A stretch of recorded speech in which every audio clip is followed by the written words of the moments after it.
Cool. All right. Yeah. Thank you. Thanks for introducing me, and thanks for the opportunity to present this work. Admittedly, it might not be so interesting after the last two talks. It's sort of the obvious thing to do. Zhangji mentioned how these methods kind of give you a plug-in score. So that's basically what I'm going to be presenting on. So I think my notation is pretty consistent with the notation that both Zhangji and Milan used, but just to be explicit, I'll use lowercase letters to denote variables and vertices, capital letters to denote sets of variables and vertices, P to denote a probability distribution, a script G to represent a mixed graph. In this case, it'll be a MAG. I'll use a script I to represent independence models, script S to represent the set of parameterizing sets, and M sub P to represent multi-information with respect to some probability distribution P. And so this is basically what Zhangji had mentioned in his background. When we're talking about causal models, in this case without latent confounding, generally we mean a DAG with its vertices representing the variables in some distribution P, and that DAG's edges are going to represent causal relationships. Then we can assume the causal Markov and faithfulness assumptions to give us that the independencies of the probability distribution and the independencies of the causal DAG are the same. And in this paradigm, it's generally pretty well understood how to score these, how to search for them, how to learn them. But what about when some of the variables aren't observed, such as B, C, and D, right? And so now we get, we can do a latent projection of the DAG to get a MAG that represents the same set of conditional independencies over the observed variables. So that is, if we look at all the independencies that involve only observed variables, that's the set of independencies that the MAG represents. And so when we're talking about scoring a MAG, really what we're doing is we're scoring the marginal independence model over these observed variables. So the goal of this talk is to provide a computationally efficient and consistent score for these types of models. And I should note that there do exist techniques for scoring these sorts of models already. However, they require having a solver for the MLE with respect to some constraints, and that's not always so straightforward to code up. Sometimes the MLE might not have a closed form, so you're required to do some sort of non-trivial amount of computation in the inner loop of an algorithm, which isn't great.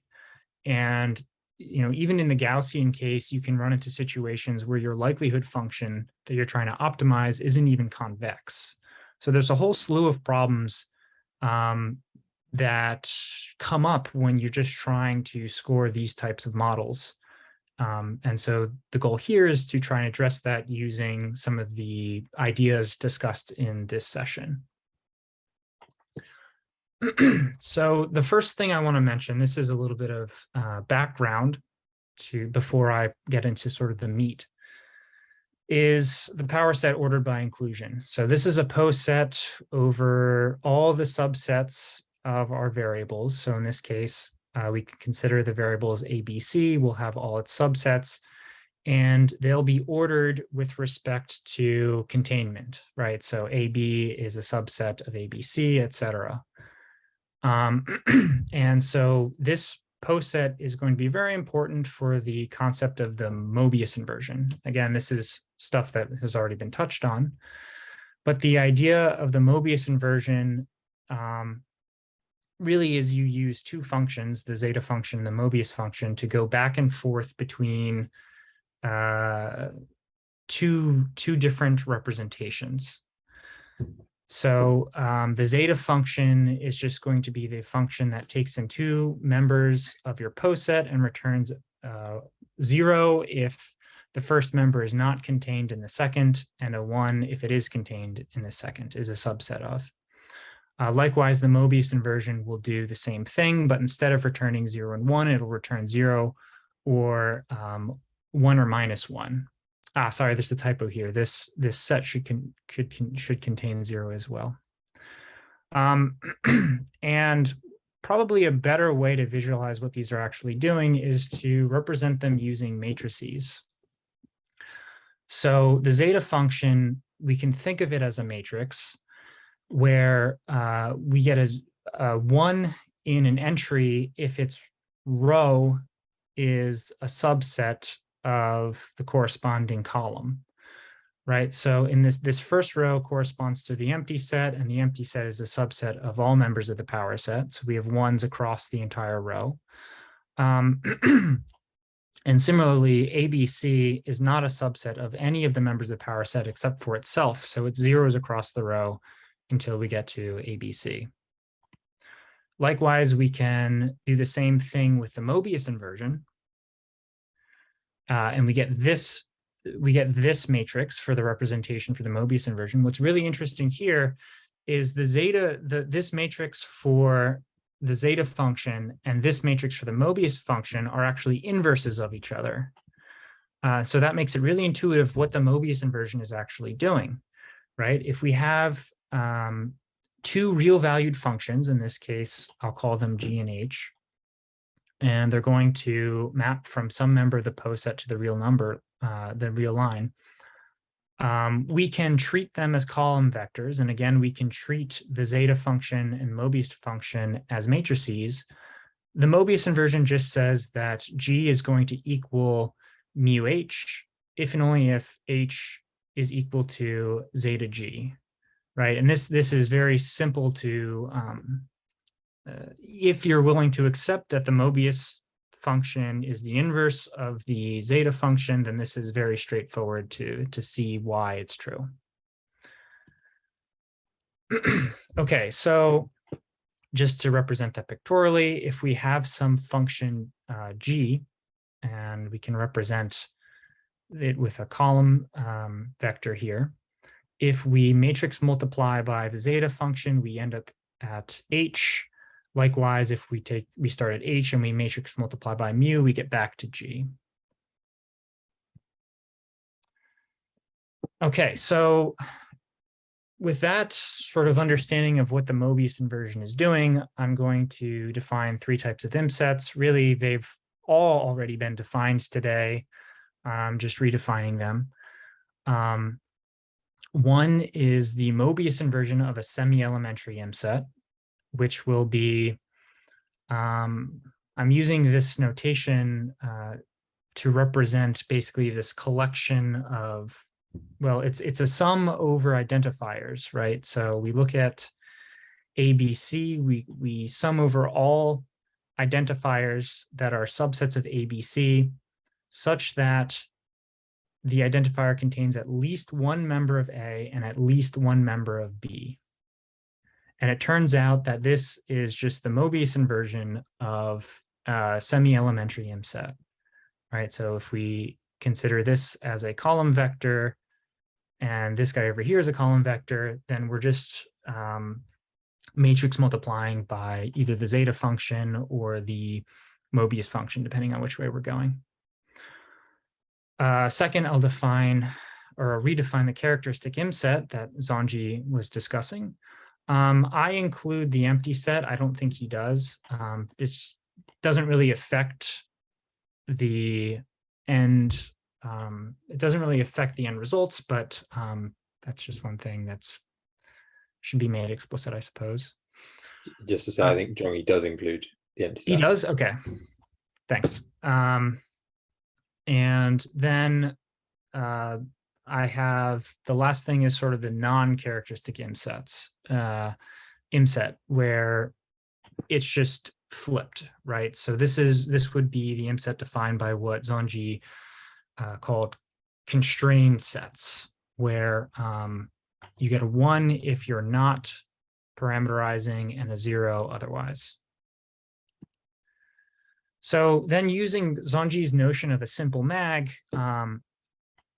we can take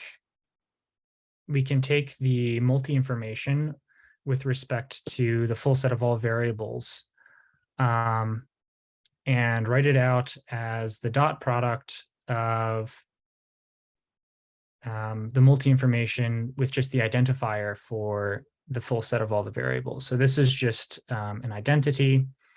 Then using the definition of the Mobius inversion, right, we can write out this equivalently as just the vector of all ones, which then we can split into the characteristic imset and sort of the non-characteristic imset. So these first two lines are identity, and then the second is just taking all the terms that are characteristic and moving them to the left side, and all the terms that are parameterizing moving to the left side, and all the terms that are not parameterizing moving to the right side. So if we have a graph, a mag, that is Markov equivalent to a simple mag, then it turns out that this mu ng is a structural imset. This is straight out of Zongji's results. And then from Milan's results, if we know that that term equals 0, then we know that the graph contains the model, right? And so we end up getting that the multi-information for the full set of all the variables is going to equal this dot product of the multi-information with the characteristic Mobius inversion of the characteristic imset. And so then this is all well and good for simple mags, but what if we don't have a simple mag? So the idea here is to redefine the non-characteristic imset as the difference of two structural imsets. And I'm sorry, there's a typo here. These are supposed to be the Mobius inversion of two structural imsets. So the idea is that we can write ng as I minus e, where I is sort of this inclusion term where Zongji mentioned that you can have overlap. You have to double count some things. So the inclusion is just trying to cover all the independencies, and then the exclusion is sort of saying we double counted some of these terms. We need to remove them in order to have this just equal the constrained sets. And so we want to define them such that this I term induces the same independence model as the graph. Once we do this, we can start from the same equation that we had in the previous slide, and then just split the non-characteristic imset into an I and an E, and move the E over to the side with the characteristic imset. And so now we have that because we have the second term is the dot product of the multi-information with the structural imset that induces the same independence model as the graph. We have that if that equals 0, then the graph will contain the model, right? So, so now we have this sort of new product to consider in the case of general mags. And so I'm not going to go into the details on how to construct I and E, but to give an intuition, I'll run through a brief example. So for this graph, we have the following structural imsets and the following constrained sets. I'm sorry, we have the following parameterizing sets and the following constrained sets. And the idea is we want to take the constrained sets and construct the I and E imsets. So here we have the idea is to do this in order. So we'll start with the last variable according to this order here. This is an order that's consistent with this graph, and resolve all the constrained sets that involve C and then move on to B and then D and then A and then E. So this is the poset ordered by inclusion subset to all the sets that contain C. And the grayed out terms are the parameterizing sets, and the terms that are not grayed out are constrained sets. And the idea here is that the constraint sets can be grouped into two of these Mobius inverted semi-elementary imsets. So this first group here represents this AC independent DE, and the second group here represents CE independent AB. However, they both use this ACE term. So in order to do that, in order to account for this, we have to subtract that ACE term to account for the fact that we've double added it. And so we have minus C independent AE, and then we have to add back C independent E and A independent C. And this equation here counts every constraint set exactly once that contains C. Likewise, we can, once we've taken care of C, we can move on to B.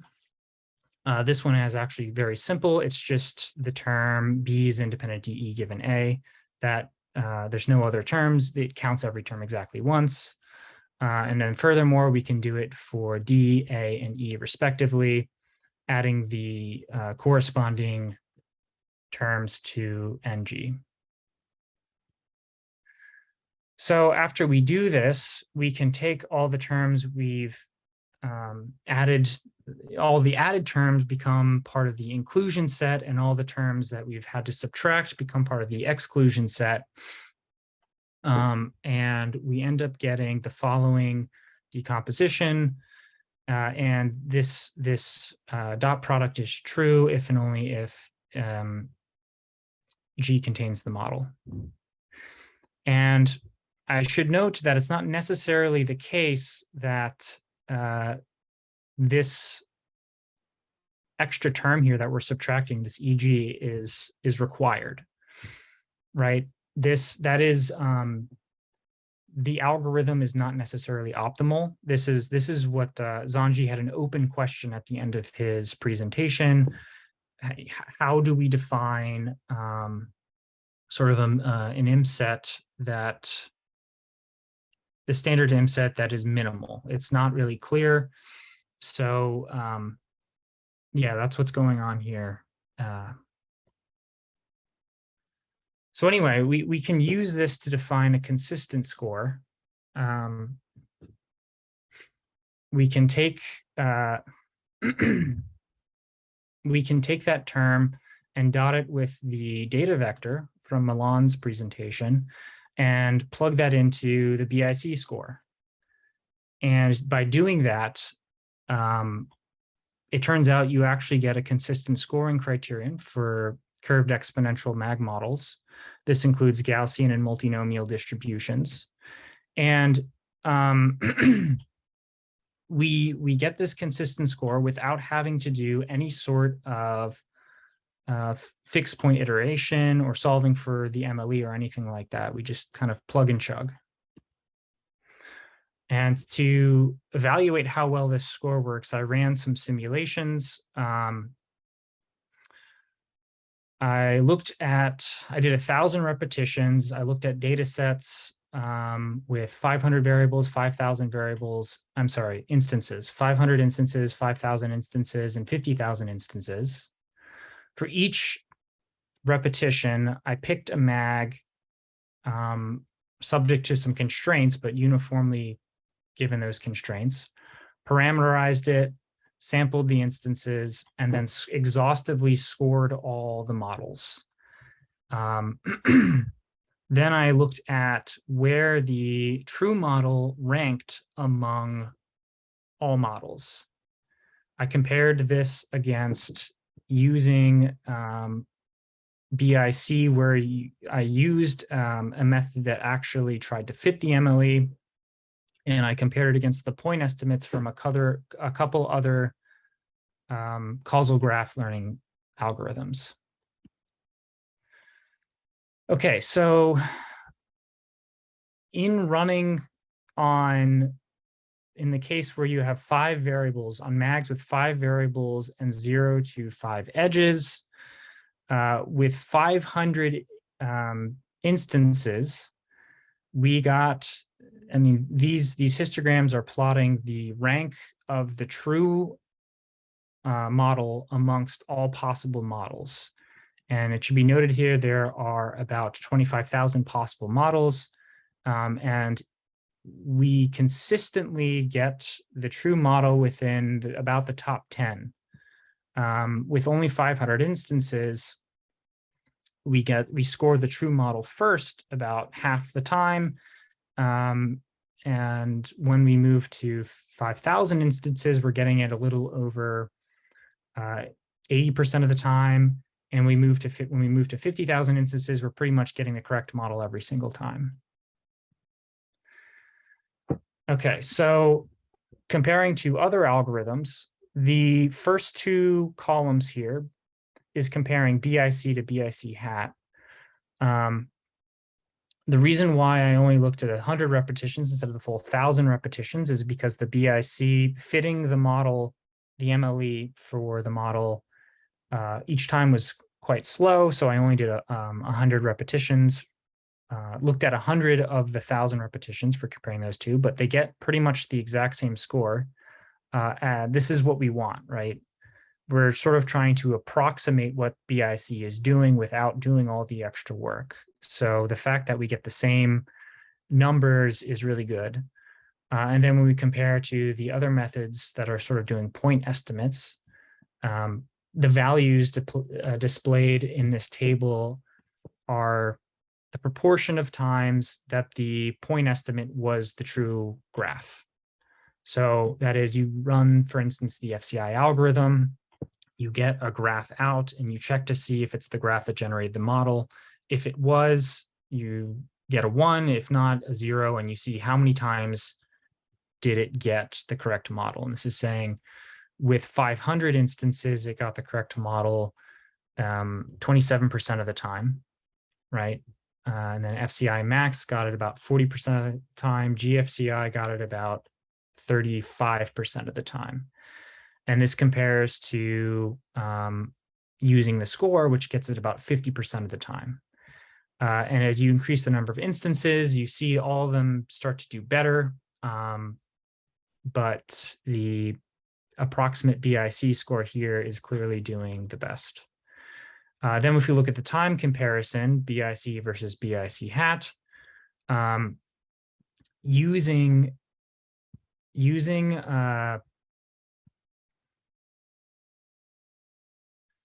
BIC hat, we save a lot of time because we don't have to do any sort of fixed point iteration in the inner loop while running these tests. Okay, so then I also looked at dense models. So looking at all mags with 5 vertices with 6 to 10 edges. We don't do as well, but we sort of see the same trend where, you know, with only 500 instances, we're kind of getting the correct model with the correct models within the top 10 of these 25,000 possible graphs. And as we increase the number of samples, we're sort of converging to scoring the correct model first. Again, we see that BIC and BIC hat are pretty much indistinguishable. And when we compare to the point estimates from the 3 causal search algorithms, we're sort of blowing them out of the water, especially in smaller sample sizes. And then this story is kind of the same with BIC and BIC hat in terms of time. So basically, just to wrap up here, we've defined a consistent scoring criterion for, sorry, I should say MAG models. However, some interesting questions are, when is applying that correction term to CG necessary? So that's that's this term here. Clearly, it's not necessary if you have a simple mag, but are there other situations? Is there a more general situation to characterize when we really need it? For instance, I have not found a need for it in the Gaussian case yet. Second, can we develop a more efficient algorithm for decomposing this NG imset? That is, when we look at the standard imset, or rather when we decompose it into the inclusion, when I decompose into the inclusion and exclusion imsets, can we do it in a more efficient way so we get rid of redundancy? This is also a question that Zanji had at the end of his presentation, very related. And the last is now, if we have this sort of framework where we're just taking the dot product with the data vector, this should readily admit some sort of integer linear programming algorithm for learning mags. And so that would be a really interesting avenue to explore. Thanks. Thanks very much, Bryan. Really interesting. So does anyone have any questions for Bryan? So again, just raise your hand if you do. Milan. Yes, again, I like the talk and particularly the idea of, using not one imset, but two imsets decompose, and which solves the problem with max. And then, as I understand correctly, you use also this decomposition to define your BIC hat criterion. I wonder whether this decomposition, or this characteristic imset and non-characteristic imset, whether it's unique, or is it depending on context, on the order of variables you consider? Yeah, that's a good point. So for every ordering of the variables, you're probably going to end up with a different pairing. In fact, in the example that I gave, if you had chosen any of the other, if you had chosen some of the other orderings, you would have, the exclusion imset would have been empty. It would have been all zeros. So this is one question, the question about, can we develop more efficient algorithms for decomposing NG, really gets at that, right? Because if you choose some orderings, you're going to find, oh, I don't need any sort of correction term. Whereas if you choose other orderings, you might have a rather involved correction term. So yeah, there's definitely some dependency there that you would want to try and figure out how to get rid of. Thank you. Thank you. Yeah, I should just say that we have some results showing that there is like a rather complicated way of choosing the ordering in bidirected graphs. So if anyone wants to have a look and see whether they think they could simplify that, we'd be keen to hear about it. James. Yeah, so perhaps predictably, I'm interested in the third of your bullet points there. So I guess the answer is probably yes. Exactly how effective such an interlinear programming method will be remains to be seen, but it's kind of great that you've got something where that's a possibility. I mean, I just kind of where are we with that? Is it the case that you can, so we definitely have a linear objective, the one you've just been explaining to us. Are you in a situation where you've already got written down the necessary constraints to rule out vectors which don't represent mags? I mean, so is it the case that you've got a kind of declarative representation of an interlinear programming problem to solve, and the question is how to solve it efficiently? Or are you a bit, is that not, you're not quite at that point yet? I'm kind of interested to see where you are with this. Yeah, so I think Robin and Zanji have been considering that exact problem, and I think you weren't sure how to encode maximality. Is that correct? Yes. Yeah. So ancestral is easy to code, but the maximality is very hard to say. I don't know. Okay, interesting. So yeah, there's definitely a decent bit of work to be done there before we can sort of just immediately start plug it into an Okay. integer linear programming algorithm. Cool. Okay. Okay, great. Well, thank you very much again, Bryan.